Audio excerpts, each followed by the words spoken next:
నమస్కారం. Hello doctor కార్యక్రమానికి స్వాగతం. ఇప్పుడు మనం గుంటూరు సిటీ హాస్పిటల్లో ఉన్నాం. Doctor K Shruti, MD general medicine, diabetologist and rheumatology specialist. Rheumatology మరియు ఇన్ఫెక్షన్ డిసీజ్ గురించి మనకు వివరిస్తారు. Hello doctor. నమస్తే అండి, నేను డాక్టర్ శృతి. ఇవాళ మనం రుమటాలజీ అండ్ దానిలో ఉండే డిసీజెస్, దానివల్ల వచ్చే ప్రాబ్లమ్స్, దానికి సంబంధించిన ట్రీట్మెంట్, వీటి గురించి మనం మాట్లాడుతాం. డాక్టర్ గారు, అసలు రుమటాలజీ అంటే ఏంటి? సో రుమటాలజీ అనేది ఒక రిలేటివ్లీ చాలా కొత్త బ్రాంచ్ అండి. ఈ మధ్యకాలంలో గత 10 ఏళ్ళుగా బాగా వింటున్నాం. సో దీంట్లో ఏంటంటే రుమటాలజీ పర్టికులర్గా మన బాడీలో ఉన్న కీళ్ళు, వాటి యొక్క కండరాలు, వీటికి సంబంధించిన రోగాలు, వీటిని కవర్ చేస్తుంది అన్నమాట. ఈ వ్యాధి ఏ వయసు వారికి ఎక్కువగా వచ్చే అవకాశం ఉంటుంది? సో ఎక్కువగా ఈ వ్యాధి ఏజ్ 40 to 60 ఇయర్స్ వాళ్ళకి ఎక్కువగా కనిపిస్తుందండి. కాకపోతే ఈ వచ్చే చిన్నపిల్లల్లో వచ్చినప్పుడు అయితే దీన్ని జూనియర్ రుమటాయిడ్ ఆర్థరైటిస్ అంటారు. అట్లాగే కొంచెం ఎర్లీగా కూడా 30 ఇయర్స్ 20 ఇయర్స్లో కూడా ఈ మధ్యలో కనిపిస్తుంది. కానీ ఇదివరకు అయితే ఒరిజినల్గా అయితే కనుక ఇది 40 అబవ్ ఏజ్ 50 to 60 ఇయర్స్ వాళ్ళలో ఎక్కువగా కనిపిస్తుంది. ఈ వ్యాధి స్త్రీలలో పురుషులలో ఒకేలాగా ఉంటుందా? సో ఈ రుమటలాజికల్ డిసీజెస్లో ఆడవాళ్ళకి ఈ డిసీజెస్ బాగా ఎక్కువగా వచ్చే అవకాశం ఉంటుందండి. సో దీంట్లో కూడా కీళ్ళ నొప్పులు ఏవైతే ఉన్నాయో, స్మాల్ జాయింట్స్ని, చేతులు, కాళ్ళు, కీళ్ళు, వీటిని ఎఫెక్ట్ చేసే డిసీజెస్ ఎక్కువగా ఆడవాళ్ళలో కనిపిస్తుంది. అండ్ వెన్నుపూసను ఎఫెక్ట్ చేసే డిసీజెస్ ఏవైతే ఉన్నాయో అవి ఎక్కువగా మగవాళ్ళలో కనిపిస్తుంది. బట్ ఓవరాల్ పిక్చర్ కనుక మనం చూసుకున్నట్లయితే రుమటాలజీ డిసీజెస్ ఎక్కువగా స్త్రీలలో మనకి ఎక్కువ కనిపిస్తుంది. ఈ వ్యాధిని ఎలా గుర్తిస్తారు? లక్షణాలు ఉంటాయి. సో నేను చెప్పాను కదండి, ఇది కీళ్ళు, కండరాలకు సంబంధించిన వ్యాధి. సో ఫస్ట్ ఏంటంటే కీళ్ళ నొప్పులు. సో దీని కీళ్ళ వాతం అని మన వాడుక భాషలో అంటాం అనమాట. సో దీనిలో ఏమవుతుందంటే మనకి రుమటాలజీ అనేది చాలా బ్రాడ్ స్పెక్ట్రమ్ అండి. దీనిలో దాదాపు ఒక 100 రకాల రోగాలు ఉంటాయి. సో దాంట్లో మోస్ట్ కామన్గా మనం చూసేది వినేది రుమటాయిడ్ ఆర్థరైటిస్. సో ఆర్థరైటిస్ అంటే ఏంటంటే కీళ్ళ నొప్పులు, కీళ్ళ వాతం, కీళ్ళని ఎఫెక్ట్ చేస్తాయి. సో దీంట్లో మెయిన్గా చేతులకి, కాళ్ళ వేళ్ళకి ఉన్న చిన్న చిన్న కీళ్ళు ఏవైతే ఉన్నాయో వీటిలో వాపు రావడం, నొప్పి రావడం, తర్వాత వేళ్ళు కొంగులు పోవడం, ఇలా అయ్యే అవకాశం ఉంటుంది. సో నెక్స్ట్ కామన్ ఏంటంటే SLE అంటాం, దాన్ని సిస్టమిక్ లూపస్ ఎరిథెమాటోసిస్. దీంట్లో ఏమవుతుందంటే ఇది కూడా స్త్రీలలోనే ఎక్కువగా కనిపిస్తుంది. దీంట్లో మొహం మీద, ఈ చెంపల మీద, ఈ భాగంలో ఎరుపుగా రావడం, తర్వాత జుట్టు రాలిపోవడం, ఒక్కొక్కసారి జ్వరం రావడం, రక్తం తగ్గిపోవడం, లేకపోతే కిడ్నీలు ఫెయిల్ అవడం, ఇలా తల నుంచి గోటి వరకు ఏ ఆర్గన్ అయినా ఎఫెక్ట్ అవ్వచ్చు రుమటాలజీ. సో నెక్స్ట్ ఇంకో కామన్ థింగ్ వెన్నుపూసను ఎఫెక్ట్ చేసేది. దీన్ని స్పాండైలో ఆర్థ్రోపతీస్ అంటారు. సో ఈ స్పాండైలో ఆర్థ్రోపతీస్ అంటే ఏంటంటే మెయిన్గా ఈ వెన్నుపూసని ఎఫెక్ట్ చేస్తాయి. దాంట్లో ఒకటి యాంకైలోజింగ్ స్పాండిలైటిస్ అంటారు. నెక్స్ట్ మనం కామన్గా వినేది ఇంకొకటి గౌట్ అంటే ఏంటంటే దీంట్లో యూరిక్ యాసిడ్ అనే ఒక పదార్థం మన కీళ్ళల్లో ఇరుక్కుపోతుంది. దానివల్ల ఏంటంటే కీళ్ళలో ఆ క్రిస్టల్స్ అక్యూములేట్ అవ్వడం వల్ల వాపు, ఎరుపు వచ్చి విపరీతమైన నొప్పి వచ్చే అవకాశం ఉంది. అట్లాగే సోరియాటిక్ ఆర్థరైటిస్, అది స్కిన్ డిసీజ్తో పాటుగా వస్తుంది. అలాగా ఇంకా వేరియస్ చిన్నపిల్లల్లో వచ్చినట్లయితే జువినైల్ రుమటాయిడ్ ఆర్థరైటిస్, అలా various almost 100 different types of వ్యాధులు ఈ రుమటాలజీ కింద మనకి కవర్ అవుతుంది. డాక్టర్ గారు, ఈ వ్యాధి నిర్ధారణకి ఎలాంటి పరీక్షలు చేయించుకోవాలి? ఈ వ్యాధి నిర్ధారణ ముందు సిమ్టమ్స్ బట్టి ఉంటుందండి. సో ఈ డిసీజెస్లో సిమ్టమ్స్ ముందు మనం చెప్పుకోవాలి. సిమ్టమ్స్ ఏంటంటే ఈ కీళ్ళ నొప్పులు ఒకటే కాదు, ఇంకా జ్వరం ఏ రీజన్ లేకుండా, బాడీలో ఫీవర్ ఉండి ఏదైనా ఉండి రాకుండా, వేరే ఇన్ఫెక్షన్ ఉండి అలా కాకుండా ఊరికే వచ్చే జ్వరం కానీ, ఏ కారణం లేకుండా బరువు తగ్గిపోవడం, లేకపోతే ఏ కారణం లేకుండా రక్తం తగ్గిపోవడం, ఇట్లాంటి సమస్యలు ఉండి వీటితో పాటు ఒక ప్రొలాంగ్డ్ పీరియడ్ అట్లీస్ట్ 6 వీక్స్ ఇది ఉండిన తర్వాత మనం బ్లడ్ టెస్ట్ ద్వారా దీన్ని ఐడెంటిఫై చేసుకోవచ్చు అనమాట. సో ఈ బ్లడ్ టెస్ట్లో మోస్ట్ కామన్గా ఏంటంటే ESR అంటారు. ESR, CRP. ఇదేంటంటే బాడీలో ఇన్ఫ్లమేషన్ ఉంది అనేది మనకు తెలియజేస్తుంది. సో ఈ ఇన్ఫ్లమేషన్ అనే పదం మనకి తెలియాలి. ఇన్ఫ్లమేషన్ అంటే ఏంటంటే ఈ రుమటాలజీ ప్రాబ్లం రావడానికి గల మెయిన్ కారణమే ఇది. సో మన బాడీలో కనుక ఏదైనా ఫారెన్ ఆర్గానిజం వచ్చినా, లేకపోతే మనకి ఏదైనా గుచ్చుకోవచ్చు, ఏదైనా జరిగినప్పుడు ఏమవుతుందంటే ఎరుపు, వాపు, నొప్పి వస్తాయి. సో దీన్నే ఇన్ఫ్లమేషన్ అంటాం. అంటే ఒక ఫారెన్ ఆబ్జెక్ట్ మన దగ్గరికి ఒక బయట నుంచి ఏదైనా వచ్చినప్పుడు క్రిములు దానికి బాడీ రెస్పాండ్ అయ్యి దాన్ని ఫైట్ చేస్తుంది. సో దాని మీద దాడి చేస్తుంది. దాన్ని మనం ఇమ్యూనిటీ అంటాం. సో దీనివల్ల వచ్చే రియాక్షన్ ఇన్ఫ్లమేషన్. సో ఈ రుమటాలజీ డిసీజెస్లో ఏమవుతుందంటే ఏ కారణం లేకుండానే, సో బయట నుంచి ఏ ఆర్గానిజం రాకుండానే, ఏ కారణం లేకుండానే బాడీ దానంతట అదే ఏదో ఫారెన్ ఆబ్జెక్ట్ ఉంది అనుకుని మన ఒక్క సెల్స్, మన బాడీలో ఉండే మన సెల్స్ మీదే దాడి చేయడం మొదలవుతుంది. సో దీనివల్ల ఏమవుతుందంటే మన ఓన్ సెల్స్ డిస్ట్రాయ్ అయిపోతుంది. దానివల్ల ఈ డిసీజెస్ అనేది మనకి కనిపిస్తుంది అనమాట. సో ఇది రావడానికి గల కారణం అంటూ పర్టికులర్గా ఈ కారణం వల్ల వస్తుంది అని ఏముంటుంది. సో దీంట్లో జెనెటిక్ మేకప్ అంటే మన బాడీలో ఉన్న జీన్స్లో ఉన్న లోపం వల్ల రావచ్చు. అట్లాగే మన చుట్టుపక్కల ఉన్న కారణాలు కానీ మన ఆహార పద్ధతులు వ్యవస్థ వీటి వల్ల కూడా రావచ్చు. సో కొంతమందికి ఏంటంటే బాగా అధిక బరువు ఉన్నవాళ్ళు, సిగరెట్ బీడీ సేరేవాళ్ళు, వీళ్ళకి ఎక్కువగా ఇది వచ్చే అవకాశం కనిపిస్తుంది. కొన్ని రకాల వ్యాధులు అంటే ఈ గౌట్ అనేది ఏదైతే ఉందో అది ఆహారం మీద కూడా ఆధారపడి ఉంటుంది. సో ఈ గౌట్ వ్యాధి ఉన్న వాళ్ళు కనుక ఎక్కువగా షుగర్స్ ఎక్కువ, తీపి ఎక్కువ ఉండే పదార్థాలు, కూల్ డ్రింక్స్ కానీ, లేకపోతే మద్యపానం కానీ, లేకపోతే వేట మాంసం, మటన్ ఏదైతే ఉందో ఇవి తిన్నప్పుడు ఏమవుతుందంటే బాడీలో ప్యూరిన్స్ అనేవి ఎక్కువ అవుతాయి. సో ఆ యూరిక్ యాసిడ్ క్రిస్టల్స్ ఎక్కువగా ఫామ్ అయ్యి అవి జాయింట్స్లో ఇరుక్కుపోయే అవకాశం ఎక్కువగా ఉంటుంది. సో ఇది రావడానికి వేరియస్ కారణాలు ఉంటాయి. సో పర్టికులర్గా ఇది ఒకటే అని ఏమీ లేదు.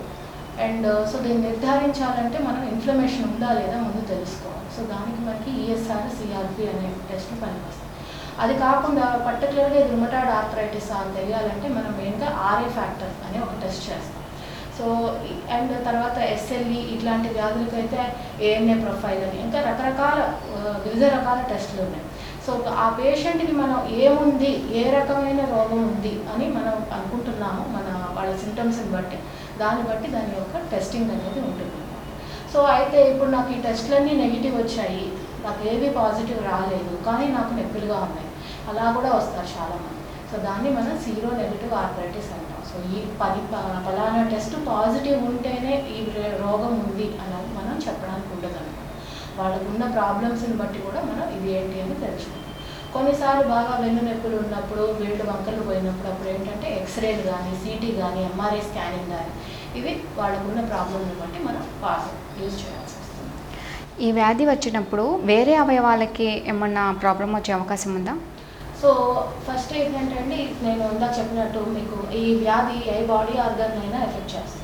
సో ఇన్ని ఆర్గన్స్ ఎఫెక్ట్ అయినప్పుడు సో బాడీలో ఏంటంటే కంటిన్యూస్గా ఇన్ఫ్లమేషన్ అనేది జరుగుతూ ఉంటుంది.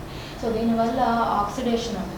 సో దీని నుంచి ఏంటంటే వేరే ఆర్గన్స్కి బ్లడ్ వెజల్స్ కానీ, హార్ట్కి వెళ్ళే బ్లడ్ వెజల్స్ కానీ, బ్రెయిన్కి వెళ్ళే బ్లడ్ వెజల్స్ కానీ ఇవి డ్యామేజ్ అయ్యే అవకాశం ఉంటుంది. సో చాలా వరకు రుమటాయిడ్ ఆర్థరైటిస్ కానీ ఈ ప్రాబ్లమ్స్ ఉన్న వాళ్ళకి హార్ట్ అటాక్ వచ్చే అవకాశం ఎక్కువగా ఉంటుంది మిగతా వాళ్ళతో పోలిస్తే. సో దాంతోపాటు ఈ వ్యాధిని చాలా రోజులు కనుక మనం పట్టించుకోకుండా వదిలేసినట్లయితే ఇలా చెప్పాను కదా, వేళ్ళు వంకరిపోవడం అలా అయ్యే అవకాశం, డిఫార్మిటీస్ అంటారు.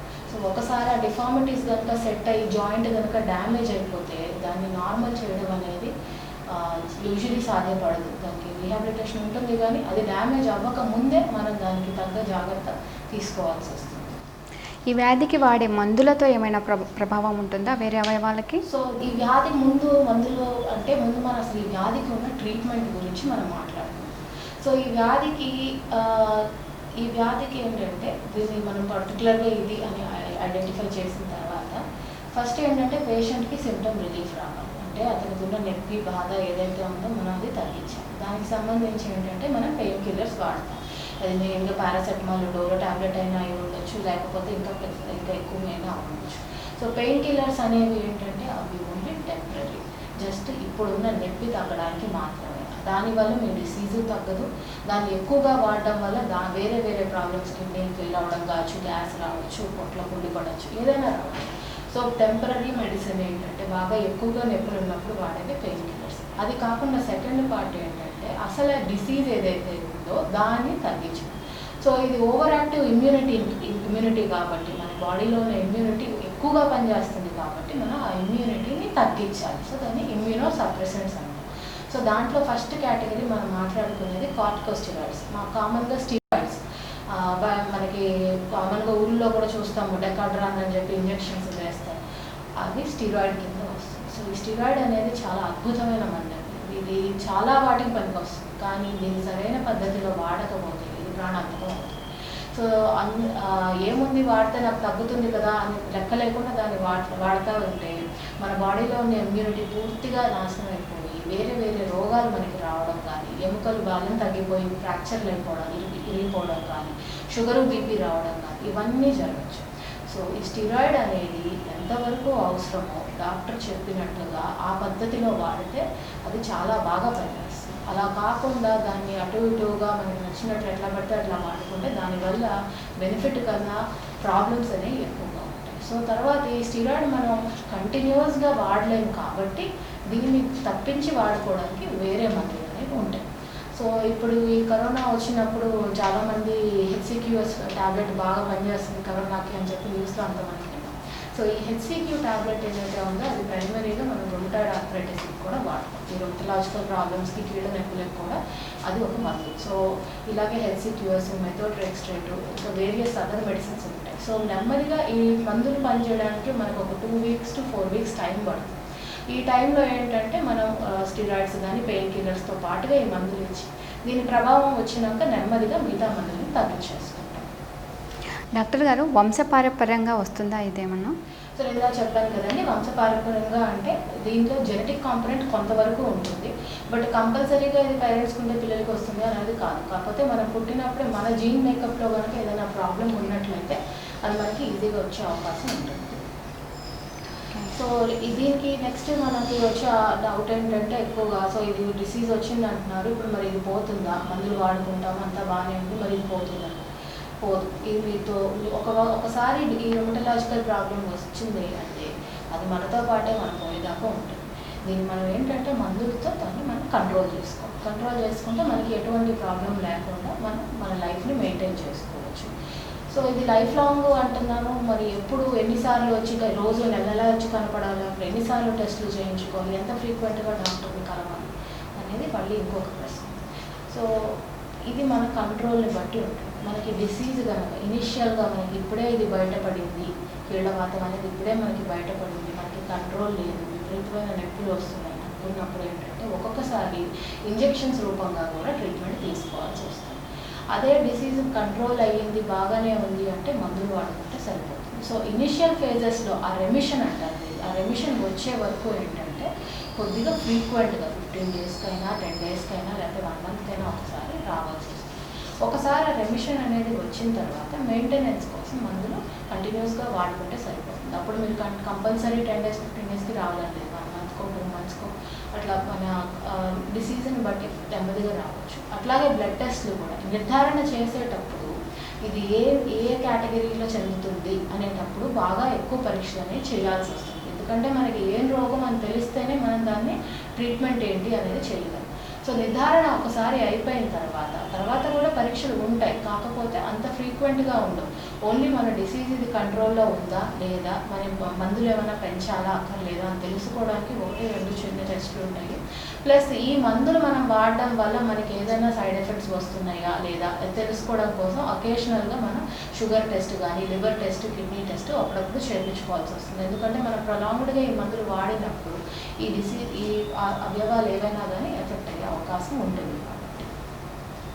సో ఈ డిసీజ్ వల్ల వచ్చే కాంప్లికేషన్స్ ఇలా చెప్పాను కదండి. సో దానికి సంబంధించి రీహాబిలిటేషన్ అనేది కూడా చాలా ఇంపార్టెంట్. మనం ఎర్లీగా దీన్ని డయాగ్నోస్ చేసుకున్నట్లయితే వెరీ గుడ్, మనం అంతవరకు కాంప్లికేషన్స్కి వెళ్ళకుండా మనం కాపాడుకోవచ్చు, ఇబ్బంది లేదు. బట్ తెలియలేదు, ఆల్రెడీ చేతులు వేళ్ళు వంకలు పోయాయి, లేకపోతే చేతులు ఏదైనా ఇబ్బంది వచ్చింది, నడవడానికి ఇబ్బంది వచ్చింది, అప్పుడు మనం ఏంటంటే కరెక్టివ్ సర్జరీస్కి కూడా వెళ్ళచ్చు. ఒక్కొక్కసారి బాగా ఇబ్బందిగా ఉండి మన పని మనం చేసుకోలేనట్టుగా ఉంటే కనుక మోకాళ్ళు మార్పిడి కానీ, లేకపోతే వేళ్ళు వంకపోతే దాన్ని సరి చేయడం కానీ, స్ప్లింట్స్ అంటారు అవి వేయడం కానీ, ఏదైనా దాన్ని కరెక్టివ్ చేయడానికి ట్రై చేయవచ్చు. దాన్ని 100% సక్సెస్ అవుతుందా లేదా అనేది ఆ కండిషన్ని బట్టి డిసైడ్ అవుతుంది. బట్ ఒకసారి డ్యామేజ్ అనేది అయిపోయినాక ఏంటంటే దానికి రీహాబిలిటేషన్కి కరెక్టివ్ సర్జరీస్, స్ప్లింట్స్ వాడచ్చు. దాంతోపాటు ఏంటంటే రెగ్యులర్గా ఫిజియోథెరపీ కూడా చేయాల్సి వస్తుంది. లేకపోతే ఏమవుతుందంటే వాడుక ఉంటేనే కీళ్ళు అనేవి బాగుంటాయి. సో మనం దాని ట్రీట్మెంట్ తీసుకుంటూ దాన్ని ఫిజియోథెరపీ చేయడం, దాని తర్వాత డిఫార్మిటీస్ రాకుండా రెగ్యులర్గా మానిటర్ చేసుకోవడం వల్ల ఏంటంటే మనం దీన్ని డిజబిలిటీని మ్యాక్సిమంగా లిమిట్ చేయడానికి అవకాశం ఉంటుంది. ఇన్ఫెక్షన్ డిసీజ్ అంటే ఏంటి? సో ఇన్ఫెక్షన్ అని చాలా కామన్గా వింటామండి. ఇన్ఫెక్షన్ అంటే ఏంటి అంటే ఏదైనా ఫారెన్ ఆర్గానిజం మన బాడీలోకి ఎంటర్ అయ్యి దాన్ని అది ఒక రియాక్షన్ క్రియేట్ చేసినప్పుడు అది ఇన్ఫ్లమేషన్ అవుతుంది. సో అది దానికి సెల్ రెస్పాండ్ అయ్యి వచ్చే ఇన్ఫెక్షన్ అనమాట. సో ఈ సూక్ష్మజీవులు చాలా రకాల్లో ఉంటాయి. సో దాంట్లో బ్యాక్టీరియా, వైరస్, ఫంగస్, ఇట్లా మనం పారాసైట్స్ వీటిని డివైడ్ చేసుకోవచ్చు. సో కొన్ని రోగాలు బ్యాక్టీరియా మన బాడీలోకి రావడం వల్ల రావచ్చు, కొన్ని వైరస్ల వల్ల, అలాగే ఫంగస్. ఒక్కొక్క వ్యాధి ఒక్కొక్క జీవి వల్ల వచ్చే రోగం ఒక్కొక్క రకంగా ఉంటుంది.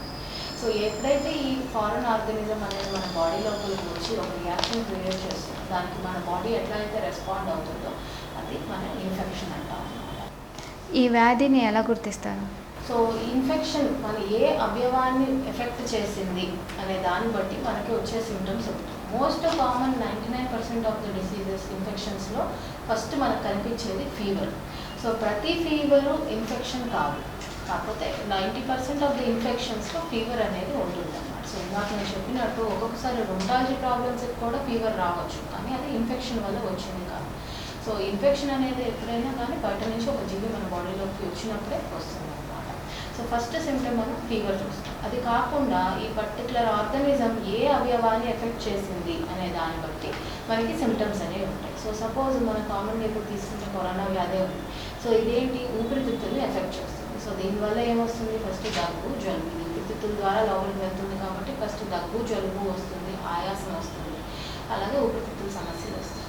సో అలా కాకుండా యూరిన్ ఇన్ఫెక్షన్ అంటే పాస్లో వచ్చే ఇన్ఫెక్షన్. సో పాస్ రంధ్రం ద్వారా పైకి కనుక క్రిములు చేరి వెళ్ళినట్లయితే పాస్కి సంబంధించిన ఇన్ఫెక్షన్ వచ్చే అవకాశం ఉంది. దీంట్లో ఏంటంటే పాస్ పోసేటప్పుడు మంట రావడము, దురద రావడము, లేకపోతే ఒక్కొక్కసారి కిడ్నీల దగ్గర నొప్పి రావడం, కింద పొత్తి కడుపులో నొప్పి రావడం, ఇలా వచ్చే అవకాశం ఉంటుంది జ్వరం కాకుండా.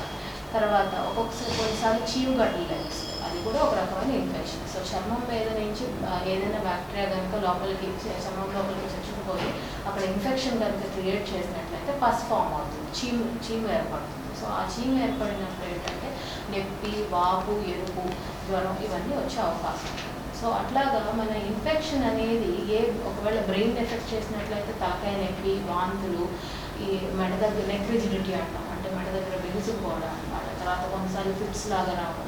సో ఈ ఇన్ఫెక్షన్ అనేది ఏ అవయవాన్ని ఎఫెక్ట్ చేస్తే దాన్ని బట్టి దాని యొక్క సిమ్టమ్స్ ఉంటాయి. కానీ కామన్గా ఉండే సిమ్టమ్స్ ఏంటంటే యూజువలీ ఫీవర్, నొప్పి, వాపు, ఇవన్నీ ఎక్కువగా కామన్గా ఈ అన్ని ఇన్ఫెక్షన్స్లో మనకు కనిపించే సిమ్టమ్స్ అనమాట. ఈ వ్యాధిని ఎలా నిర్ధారిస్తారు? సో మనకి బాడీలో ఇన్ఫెక్షన్ వచ్చింది అని మనకి ఎలా తెలుస్తుంది? సో ఫస్ట్ అయితే సిమ్టమ్స్ అన్ని ఇప్పుడు ఇంకా చెప్పిన లక్షణాలు ఏవైతే ఉన్నాయో ఈ లక్షణాలు ఉన్నట్లయితే కనుక మనం దీన్ని నెక్స్ట్ స్టేజ్లో ఏంటంటే దానికి సంబంధించిన టెస్టింగ్ చేయించుకోవాలి. సో కామన్గా ఏమవుతుందంటే బ్లడ్ టెస్ట్లో మనకి టోటల్ కౌంట్స్ అని ఉంటాయి, అంటే WBC తెల్ల కణాలు ఉంటాయి అన్నమాట. ఇవే మెయిన్గా బాడీలోకి ఫారెన్ ఆర్గానిజం వచ్చినప్పుడు ఫైట్ చేసేది ఈ తెల్ల కణాలు. సో ఈ కౌంట్స్ అనేవి పెరుగుతాయి, తెల్ల కణాల నెంబర్స్ అనేవి పెరుగుతాయి. నార్మల్గా 4000 to 11,000 ఉంటాయి. అది అలా కాకుండా దానికైనా ఎక్కువ 15,000, 20,000, 30,000 అలా వెళ్తాయి. సో దాంట్లో అదేంటంటే ఇన్ఫెక్షన్స్ వల్ల, అంటే ఇది ఒక్కటే కారణం అని కాదు, కొన్ని రకాల క్యాన్సర్లో వేరే వ్యాధుల్లో కూడా పెరగచ్చు. కానీ ఇన్ఫెక్షన్ ఉన్నప్పుడు ఏంటంటే ఈ తెల్ల కణాలు బాగా పెరిగే అవకాశం ఉంటుంది, అది ఒకటి. అది కాకుండా కల్చర్స్ అంటారు, అంటే ఇప్పుడు ఏదైనా ఎక్కడైనా చీము అది ఉన్నట్లయితే కనుక మనం ఆ చీముని మైక్రోస్కోప్లో వేసి చూడడం కానీ, లేకపోతే దాన్ని ఒక కల్చర్ మీడియాలో పెట్టి దాన్ని చూస్తే అది గ్రో అవుతుంది అనమాట. సో దాన్ని బట్టి మన ఏ బ్యాక్టీరియా ఉంది అనేది మనం ఐడెంటిఫై చేయడానికి అవకాశం ఉంటుంది. సో అట్లాగా ఫస్ట్ కనుక ఏది కనిపించినప్పుడు ఏంటంటే బ్లడ్ కానీ, యూరిన్ టెస్ట్, యూరిన్లో ఇన్ఫెక్షన్ సస్పెక్ట్ చేస్తే యూరిన్ కానీ, లేకపోతే కళ్ళే కానీ, ఇందులో ఏ ఫ్లూయిడ్ అయినా కానీ మనం మైక్రోస్కోప్ కింద పెట్టి చూడడం కానీ, లేకపోతే దాన్ని కల్చర్ మీడియాలో కల్చర్ చేసుకోవడం కానీ చేస్తే మనకి ఆ క్రిములు ఉందా లేదా, ఉంటే ఏ మోతాదులో ఉంది అనేది తెలియడానికి అవకాశం ఉంటుంది. ఇది డెఫినెట్ డయాగ్నోసిస్ అన్నమాట. కాకపోతే ఈ కల్చర్స్ అనేవి 90% ఓన్లీ బ్యాక్టీరియాకి పనికొస్తాయి. సో వైరస్లు అనేవి మనం కల్చర్ చేయలేము అన్నమాట. సో ఇది కాకుండా అప్పుడు వేరే టెస్ట్, యాంటీబాడీ టెస్ట్లు ఉంటాయి. సో ఇప్పుడు మనం డెంగ్యూకి టెస్ట్ చేస్తాం. సో అదేం టెస్ట్, యాంటీబాడీ టెస్ట్. సో మనకి కనుక ఆ వైరస్ మన బాడీలోకి ఎంటర్ అయితే సో మన ఇమ్యూన్ సెల్స్ ఏమైతే ఉన్నాయో అవి దానికి రియాక్షనరీగా యాంటీబాడీస్ అనేవి మన బాడీలో ప్రొడ్యూస్ చేస్తాయి. సో మన బ్లడ్ని కనుక వాటికి టెస్ట్ చేసినట్లయితే మనకు యాంటీబాడీ కనిపిస్తుంది. సో యాంటీబాడీ కనిపించినప్పుడు ఈ పర్టికులర్ డిసీజ్ మనకు వచ్చింది అని మనం నిర్ధారణ చేసుకోవడానికి అవకాశం ఉంది. సో అదే కాకుండా నెక్స్ట్ దాని యొక్క వైరస్ ఎంటర్ అయితే మన బాడీలో దాని యొక్క డిఎన్ఏ, వైరస్ కానీ బ్యాక్టీరియా కానీ దాని యొక్క డిఎన్ఏని మనం ఐడెంటిఫై చేయాలి. సో దానికి సంబంధించి పీసీఆర్ టెస్ట్లు ఉంటాయి. సో ఇప్పుడు మన కరోనాకైనా కూడా మనం చేసేది అదే యాంటీబాడీ టెస్ట్లు ఉంటాయి. So antibody test is not very reliable. So మనం పీసీఆర్ అనేది చేస్తాం. సో దీంట్లో ఏంటంటే ఒక థ్రోట్ స్వాబ్ ఏదైతే ఉందో ఆ స్వాబ్ని తీసి దాన్ని టెస్ట్ చేసి దానిలో ఉన్న వైరస్ యొక్క డిఎన్ఏ ఉందా లేదా అనేది పరిశీలిస్తాం. సో డిఎన్ఏ ఉన్నట్లయితే కనుక అది డెఫినెట్గా ఈ డిసీజ్ వచ్చింది అనేది మనం ఎర్లీగా డయాగ్నోస్ చేయడానికి అవకాశం ఉంటుంది అన్నమాట. సో అలాగే ఫంగస్ ఉంది, ఫంగస్ని కూడా స్క్రేప్ చేసి స్కిన్ మీద యూజువల్లీ ఫంగల్ ఇన్ఫెక్షన్స్ అవి వచ్చినప్పుడు దాన్ని స్క్రేప్ చేసి మైక్రోస్కోప్ కింద చూడడం, దానికి సంబంధించిన కల్చర్ మీడియాలో గ్రో చేయడం కానీ ఇది చేయడానికి అవకాశం ఉంటుంది. సో ఎప్పుడైనా దాని నిర్ధారణ ఫస్ట్ ఏంటంటే పేషెంట్ యొక్క సిమ్టమ్స్, దాని తర్వాత దానికి సంబంధించిన పరీక్షలు. ఆ పరీక్షల్లో ఒకవేళ నిమ్ము వచ్చినట్లయితే కనుక ఎక్స్రే కనుక తీసినట్లయితే నిమ్ము మనకి ఎక్స్రే ద్వారా కనిపించే అవకాశం ఉంటుంది. అట్లాగే మనకి ఈ సిటీ స్కానింగ్ కానీ పొట్ట స్కానింగ్ కానీ ఇవన్నీ ఏ ఆర్గన్ అయితే ఎఫెక్ట్ అయ్యిందో దాని ప్రకారం స్కానింగ్లు ఎక్స్రేలు చేయొచ్చు. అందులో కూడా మనకి బయటపడినవి ఏవైతే ఉందో ఏ క్రిములు ఉంది అని మనం గుర్తించాలి అనుకుంటే అప్పుడు మనకి కల్చర్లు కానీ యాంటీబాడీ టెస్టులు కానీ మనం చేస్తాం అన్నమాట. ఈ ఇన్ఫెక్షన్స్ వల్ల వచ్చే ఇబ్బందులు ఏంటి? సో ఇన్ఫెక్షన్ సరే ఇప్పుడు జ్వరం వచ్చింది, చాలామంది ఏంటంటే ఇప్పుడు నాకు జ్వరం వచ్చింది సరే ఏం చేయకుండా దాంతో తగ్గిపోతుందిలే అని కొంతమంది వదిలేస్తారు. ప్రతి ఇన్ఫెక్షన్ అట్లా ఉంటుందండి. కొన్నిసార్లు నిజంగానే వైరల్ ఇన్ఫెక్షన్స్ ఏదైతే మామూలు కామన్ కోల్డ్ దగ్గు జలుబు ఏదైతే ఉందో వచ్చి ఒక్కొక్కసారి 2-3 రోజుల్లో తగ్గిపోవచ్చు. అది వైరల్ ఇన్ఫెక్షన్స్ మైల్డ్గా వచ్చింది. అలా కాకుండా బ్యాక్టీరియల్ ఇన్ఫెక్షన్స్ ఏవైతే ఉన్నాయో అవి బాగా ఎక్కువగా మనం వదిలేసినట్లు అయితే అండ్ పేషెంట్ ఇమ్యూనిటీ పవర్ కనుక బాగా తక్కువ ఉన్నట్లయితే అది ఎక్కువగా స్ప్రెడ్ అయిపోయి సపోజ్ సింపుల్ దగ్గు జలుబుగా స్టార్ట్ అయినా కూడా అది నిమ్ముగా మారే అవకాశం ఉంటుంది. అట్లాగే సింపుల్ యూరిన్ ఇన్ఫెక్షన్గా స్టార్ట్ అయినా కూడా అది కిడ్నీలోకి చేరిపోయి కిడ్నీలు ఎఫెక్ట్ అయ్యి రీనల్ ఫెయిల్యూర్కి వెళ్ళే అవకాశం.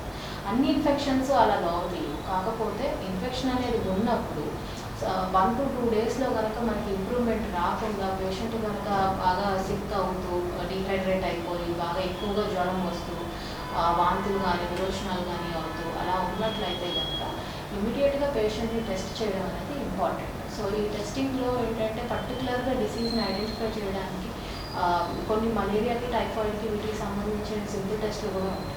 సో ఈ కామన్ టెస్ట్లన్నీ నెగిటివ్ వస్తే కనుక వాటిని మనం వైరల్ ఇన్ఫెక్షన్లో ట్రీట్ చేసుకోవడానికి అవకాశం ఉంది. సో దాంతో కూడా రెస్పాండ్ అవ్వనప్పుడు ఏంటంటే మనం ఇంకా హయ్యర్ టెస్ట్కి వెళ్తాం అన్నమాట. సో ఇన్ఫెక్షన్స్ కనుక మనం ఎర్లీగా ఐడెంటిఫై చేసి ఇది పర్టికులర్ ఇన్ఫెక్షన్ అని దానికి సంబంధించిన ట్రీట్మెంట్ స్టార్ట్ చేసినట్లయితే అది స్ప్రెడ్ అవ్వకుండా మిగతా బాడీ ఎఫెక్ట్ అవ్వకుండా వెంబటే క్యూర్ అవ్వడానికి అవకాశం ఉంటుంది. అలా కాకుండా దాన్ని డిలే చేసినట్లయితే కిడ్నీలు చెడిపోవడం కానీ లివర్ చెడిపోవడం కానీ అది బ్రెయిన్కి సోకడం కానీ బాడీ మొత్తం సెప్టిక్ అవ్వడం కానీ ఇట్లాంటివి అయ్యే అవకాశం ఉంది. సో ఎండ్లో ఏమవుతుంది అన్ని బాడీలో ఉన్న ఆర్గన్స్ అన్నీ ఇంటర్ రిలేటెడ్, ఒకదానికి ఒకటి రిలేషన్ ఉంటాయి అన్నమాట. సో ఒక ఆర్గాన్ నుంచి మొదలయ్యింది బ్లడ్ ద్వారా మిగతా ఆర్గన్స్కి చేరినట్లయితే నెమ్మదిగా ఒకదాని తర్వాత ఒకటి ఫెయిల్ అయ్యి అల్టిమేట్లీ బీపీ తగ్గిపోయి పేషెంట్కి దానివల్ల హార్ట్ ఫెయిల్యూర్ అయిపోయాం, హార్ట్ అటాక్ లాగా వచ్చి చనిపోయే అవకాశం ఉంటుంది. దాన్నే మనం మాడ్స్ అంటాం అన్నమాట, multi organ dysfunction syndrome. So infection అనేది చిన్న దగ్గు జలుబు ఉండి దాని పోవచ్చు, కానీ దాన్ని అదే మనం ఇగ్నోర్ చేసినట్లయితే నెగ్లెక్ట్ చేసినట్లయితే బాడీలో ప్రతి అవయవం ఎఫెక్ట్ అయ్యి మనిషి ప్రాణం పోయే సీరియస్ కూడా అవ్వచ్చు. సో దాన్ని కరెక్ట్ టైంలో రికగ్నైజ్ చేసి దానికి కరెక్ట్ అయిన ట్రీట్మెంట్ అనేది తీసుకోవడం ఇంపార్టెంట్. ఈ వ్యాధితో బాధపడే వారికి ఎలాంటి వైద్యం అవసరం ఉంటుంది?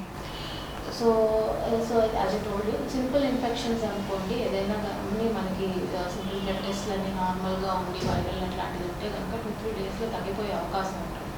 అలా కాకుండా కొంచెం సివియర్గా ఈ టోటల్ కౌంట్స్ ఏదైతే నేను ఇందాక చెప్పానో అది కొంచెం ఎక్కువగా ఉండి కానీ లేకపోతే బాడీలో ఎక్కడైనా చీము చేసినట్టు కానీ అట్లాగే ఏదైనా అనిపిస్తే దానికి డెఫినెట్గా ట్రీట్మెంట్ అనేది రిక్వైర్మెంట్ ఉంటుంది.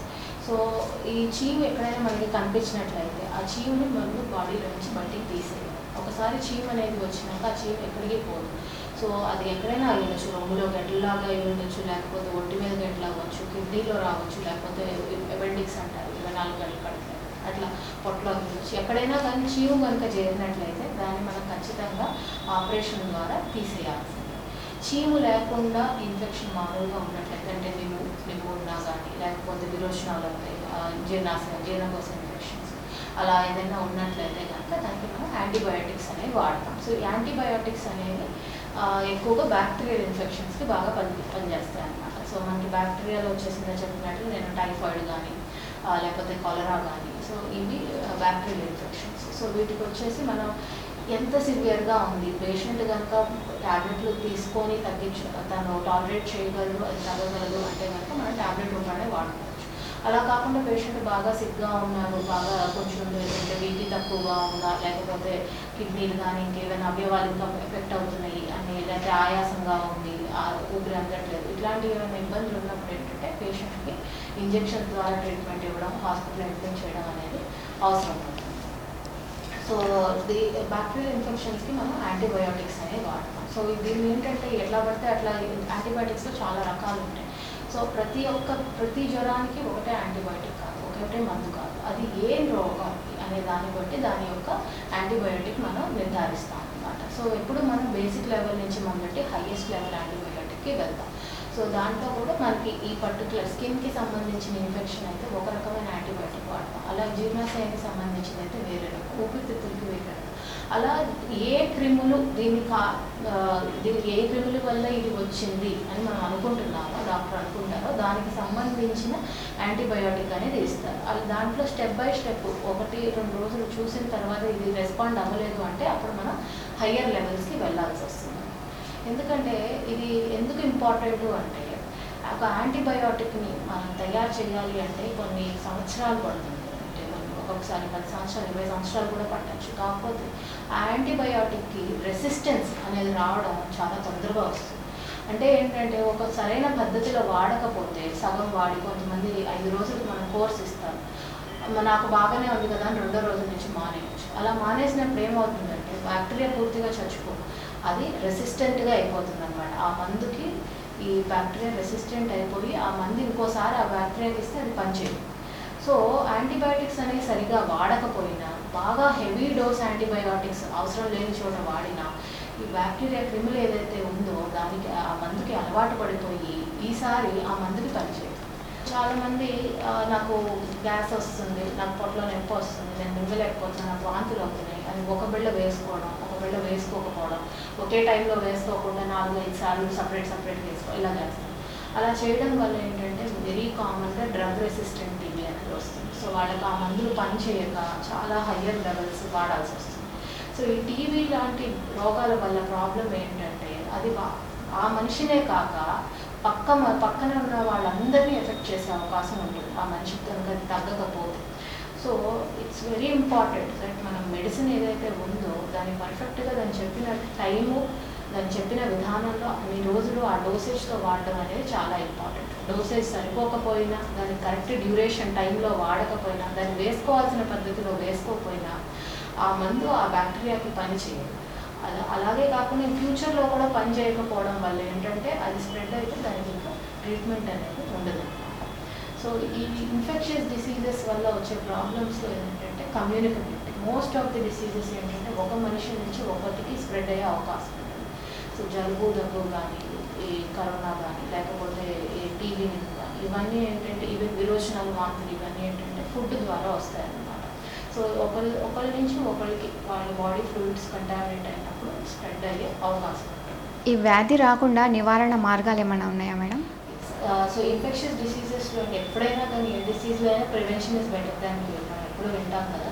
సో అలా ఇన్ఫెక్షన్స్ డిసీజెస్లో ఇది మనం తప్పకుండా పాటించాలి. సో ఇన్ఫెక్షన్ అనేది మన బాడీలోకి రావాలంటే ఒకటి మనం టచ్ చేస్తేనో, మనం దాని దగ్గరికి వెళ్తేనే అది మన దగ్గరికి వస్తుంది, లేకపోతే దాని అదేం రాదు మనకి.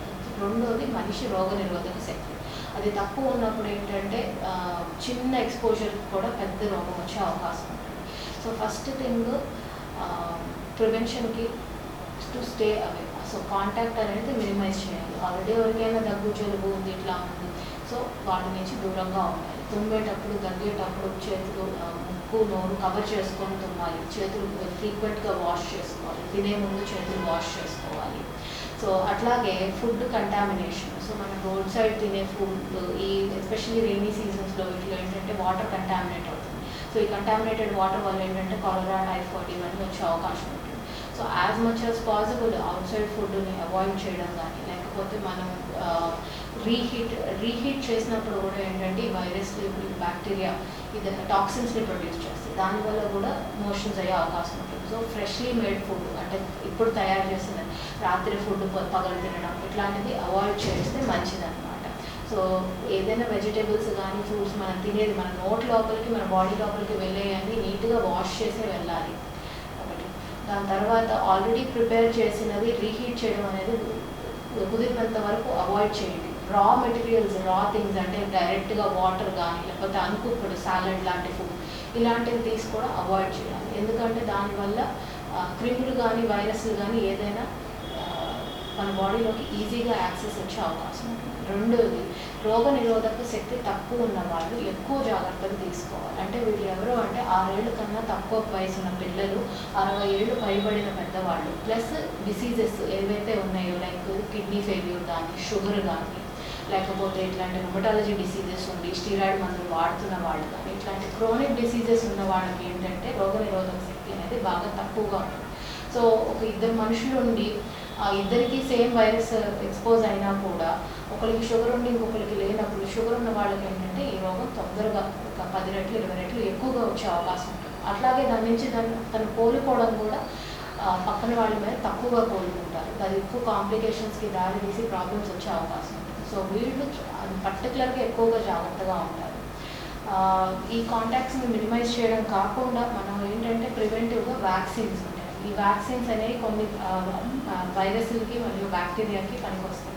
సో దీంట్లో మనం చిన్నప్పటి నుంచి వింటాం పోలియో వ్యాక్సిన్ అంటారు. సో పోలియో ఒకప్పుడు చాలా పెద్ద ప్రాబ్లం, ఇప్పుడు అంత ప్రాబ్లం కాదు ఎందుకంటే వ్యాక్సిన్ మూలంగా. సో ఈ వ్యాక్సిన్లో ఏం చేస్తారంటే ఆ పోలియో ఒక పార్ట్, ఆ పోలియో వైరస్ యొక్క ఒక పార్ట్ని మనకి ఇస్తారనమాట. చిన్నప్పటి నుంచి మనకి అది ఇచ్చినప్పుడు ఏంటంటే మనం దానికి యాంటీబాడీస్ ఫామ్ చేసుకుంటాం బాడీలో. సో యాక్చువల్ వైరస్ మన బాడీలోకి వచ్చినప్పుడు కూడా మనకి ఆల్రెడీ ఇమ్యూనిటీ ఉంటుంది కాబట్టి మనకి ఆ డిసీజ్ అనేది రాదు. అలాగే బీసీజీ ఏదైతే టీబీ కోసం ఇస్తారో అది బీసీజీ వ్యాక్సిన్. సో అట్లా హెపటైటిస్ బి వ్యాక్సిన్ ఉంది. సో మనకి స్కెడ్యూల్ ప్రకారం డీపీటీ అని మనకి ఆల్రెడీ పుట్టిన పిల్లల నుంచి ఒక స్కెడ్యూల్ ఆఫ్ వ్యాక్సిన్స్ వేస్తున్నారు. సో ఈ వ్యాక్సిన్స్ అనేవి ఎప్పుడూ అవాయిడ్ చేయలేదు. కొంతమంది ఏంటంటే ఎందుకు ఈ వ్యాక్సిన్స్కి వేయడం ఎందుకు అనో లేకపోతే అశ్రద్ధ చేసో వేయించకపోవచ్చు. ఈ వ్యాక్సిన్స్ అనేవి చాలా ఇంపార్టెంట్. ఈ వ్యాక్సిన్స్ వేయడం వల్ల చాలా రోగాలు రాకుండా నివారించడానికి అవకాశం ఉంటుంది. అట్లాగే ఆప్షనల్ వ్యాక్సిన్స్ కొన్ని ఉంటాయి. మనం ట్రావెల్ చేసేటప్పుడు వేసుకునే కొంచెం టైఫాయిడ్కి సంబంధించిన వ్యాక్సిన్ కానీ, నీమోకోకల్ వ్యాక్సిన్ అంటారు. ఇదేంటంటే నిమ్ము రాకుండా ఆపే వ్యాక్సిన్ అనమాట. ఇది ఎక్కువగా 60 ఏళ్ల కన్నా ఎక్కువ వయసు వాళ్ళకి, లేకపోతే కిడ్నీ ఫెయిల్యూర్ ఉన్న వాళ్ళకి, షుగర్ ఉన్న వాళ్ళకి వీళ్ళకి ఏంటంటే నిమ్మది రాకుండా ఆపుతుంది. ఇవన్నీ ఆప్షనల్ వ్యాక్సిన్స్. కొన్ని ఏంటంటే కంపల్సరీ మనకి ఇమ్యునైజేషన్ షెడ్యూల్లో చిన్నపిల్లలుగా ఉన్నప్పటి నుంచి గవర్నమెంట్ రికమెండ్ చేసే వ్యాక్సిన్స్ ఉంటాయి.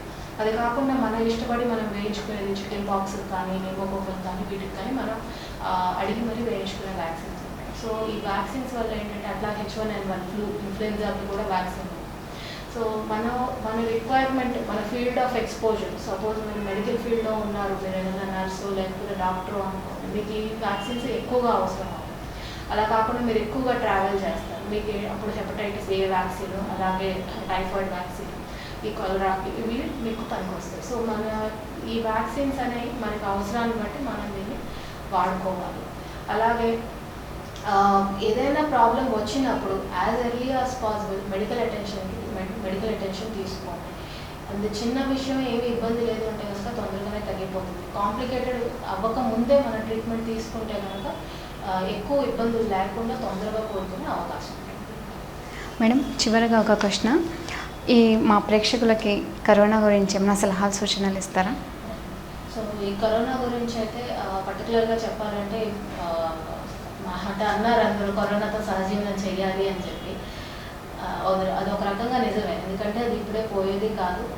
అలా అని చెప్పి మన లైఫ్ మొత్తం మనం స్టాప్ చేయాలి, అందరూ వాళ్ళ పనులకు కానీ చదువులకు కానీ అన్నీ చేయాల్సింది. So always it stands prevention is better than cure. ఏదైతే పని అనవసరమో, అది అత్యవసరం కాదు అనుకున్న పనులన్నీ చేయకపోవడమే మంచిది. ఏదైతే కంపల్సరీగా చేయాల్సిన పనులు ఏవైతే ఉన్నాయో, బయటికి వెళ్ళి కంపల్సరీగా గ్రోసరీస్ తెచ్చుకోవాలి ఇలా అనుకున్నప్పుడు సోషల్ డిస్టెన్సింగ్ పక్క వాళ్ళు చేసినా చేయకపోయినా మీరైతే కంపల్సరీ సోషల్ డిస్టెన్సింగ్ మెయింటైన్ చేయండి. మన నుంచే చేంజ్ అనేది మన నుంచే రావాలి. పక్కన వాళ్ళు చేయట్లేదు కదా అని మనం అనుకోలేదు. సో కంపల్సరీగా సోషల్ డిస్టెన్సింగ్ కానీ మాస్క్ అంటే ఒకటే మాస్క్ పెట్టుకొని 1 వీక్ 10 డేస్ వాడుతున్నాం, అది కరెక్ట్ కాదు. దాని మీద ఇంకెక్కువ బ్యాక్టీరియా వస్తుంది, దానివల్ల ఇంకా ఎక్కువ ప్రాబ్లం వస్తుంది. సో ఒక మాస్క్ 1 డేనే, దాని తర్వాత దాన్ని ప్రాపర్గా క్లీన్, మీరు క్లాత్ మాస్క్స్ వాడుతుంటే కనుక దాన్ని ప్రాపర్గా క్లీన్ చేసి దాన్ని డ్రై చేసి తర్వాత వాడాల్సి ఉంటుంది. అలా కాకుండా N95 మాస్క్ ఇట్లాంటివి వాడుతుంటే కూడా దాన్ని పక్కన పెట్టేసి 5 డేస్ తర్వాత మళ్ళీ రీయూజ్ చేయాలి. సో ఒకటే మాస్క్ని కంటిన్యూస్గా వాడడం అనేది కరెక్ట్ కాదు. మాస్క్ వాడుతున్నాము అనేది ఆ మాస్క్ పొజిషన్ సరిగా లేకుండా ముక్కు బయటకు ఉండో, గెడ్డం బయటకు ఉండో, టైట్ సైడ్స్ నుంచి ఎయిర్ బయటికి లోపలికి వెళ్తుంది, దానివల్ల మీకు ఉపయోగం అనేది ఉండదు. మాస్క్ ఉంటే అది మీ ముక్కుని, నోరుని, గెడ్డాన్ని పూర్తిగా కవర్ చేయాలి. సైడ్స్ గ్యాప్లో నుంచి కూడా గాలి బయటికి లోపలికి వెళ్ళకూడదు. అలా ఉంటేనే అది మనల్ని కాపాడడానికి అవకాశం ఉంటుంది. మాస్క్ ఉంది కదా అని మనిషి మొహంలో మొహం ఉంచకూడదు. వీలున్నంత వరకు దూరంగానే ఉండాలి. 6 feet డిస్టెన్స్ అనేది all time as much as possible at least 2 to 3 feet distance అనేది మెయింటైన్ చేయాలి. తర్వాత హ్యాండ్స్, ఈ హ్యాండ్స్ ఏదైతే ఉందో కళ్ళ దగ్గర, చేతుల దగ్గర మనకు తెలియకుండానే పెట్టేసుకుంటూ ఉంటాం, అది వీలున్నంత వరకు అవాయిడ్ చేయండి. So over use of sanitizer వల్ల కూడా ఏమి ఉపయోగం ఉండదు. సో ఎంత రిక్వైర్మెంట్ ఉందో శానిటైజర్ అనేది ఏంటంటే మన ఏదైనా వస్తువుని తాకిన తర్వాత అది మనం తాకక ముందు రాసుకోవడం. అలా దాన్ని ఓవర్ యూజ్ మనం ఏం తాకకపోయినా ఎవ్రీ 2 minutes 3 minutes వేసుకోవాల్సిన అవసరం లేదు. ఏదైతే రిక్వైర్మెంట్ ఉందో ప్రాపర్గా మనం ఆ ఫారెన్ ఆబ్జెక్ట్స్ని ఏదైనా టచ్ చేసినప్పుడు డెఫినెట్గా శానిటైజర్ అనేది వాడాలి. ఎందుకంటే ఈ కరోనా ఏదైతే ఉందో ఓన్లీ డ్రాప్లెట్సే కాదు, ఈవెన్ ఫోమైట్స్ అంటే ఏంటంటే డబ్బులు, మనీ, నోట్లు పట్టుకున్న ఫ్రూట్స్ నుంచి కానీ వీటి నుంచి కానీ వస్తుంది అని చెప్పి నిర్ధారణ అయ్యింది. So we can always be careful. So మనం గ్లౌజ్ వేసుకున్నాము అంటే మనం ప్రొటెక్ట్ చేస్తుందని కాదు. గ్లౌజ్ వేసుకున్న తర్వాత ఫోన్ పట్టుకొని ఫోన్ మాట్లాడి పెడితే మనకు దాని నుంచి కూడా వస్తుంది. సో శానిటైజర్ అనేది అవసరం బట్టి వాడండి. ఫారెన్ ఆబ్జెక్ట్స్ పట్టుకున్న తర్వాత మన బాడీని టచ్ చేసే ముందు శానిటైజర్ అనేది రిక్వైర్మెంట్ ఉంటుంది. దానికన్నా హ్యాండ్ వాషింగ్, ఒకవేళ ఇంట్లో ఉంటే మీరు ప్రాపర్ హ్యాండ్ వాషింగ్ కూడా పనికొస్తుంది. సో కంపల్సరీ బయటికి వెళ్ళి వచ్చిన తర్వాత వీలున్నంత వరకు కాంటాక్ట్ మినిమైజ్ చేయడానికి స్నానం చేసేసి ఆ క్లోత్స్ని సపరేట్ చేసేస్తే better. So as of now కరోనాకి prevention is the best thing. మీ విలువైన సమయాన్ని మా కోసం, ప్రేక్షకుల కోసం అందించి సలహాలు, సూచనలు ఇచ్చినందుకు థ్యాంక్ యూ మేడం.